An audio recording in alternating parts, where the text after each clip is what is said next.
Also, he cannot, before you start asking questions, I'll warn you, he cannot talk about operational details. Kaya pag bigla kaming sasabat at sasabihin namin wag siyang sasagot, that's because it's still ongoing. But he can tell you what happened.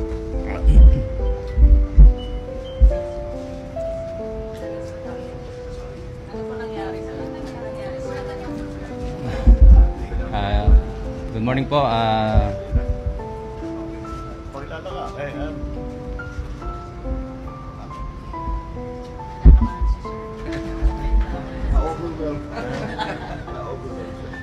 Alam mo, sa training sa military at saka sa police, walang training para makakaharap sa press.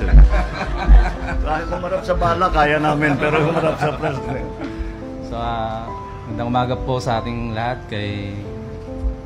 sa ating mahal na Pangulo, Sir, sa lahat mo narito.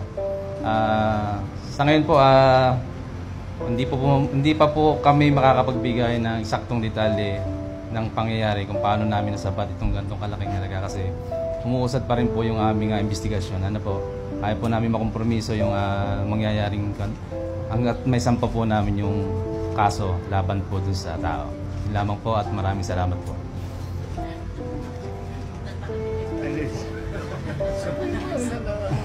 Na-intercept niyo sa block, tama. So, meron po kaming regular na checkpoint na sinasagawa po dito sa bayan na Latagtag. So, as part of intensified crime prevention. So, part of it, pina-flag down po namin yung mga sasakyan kung mayroong suspicious po. So, yun po, sinasubject po namin for inspection po.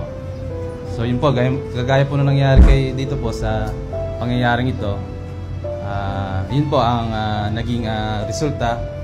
Nasabat po namin yung ganitong kalaking halaga po ng shabu po.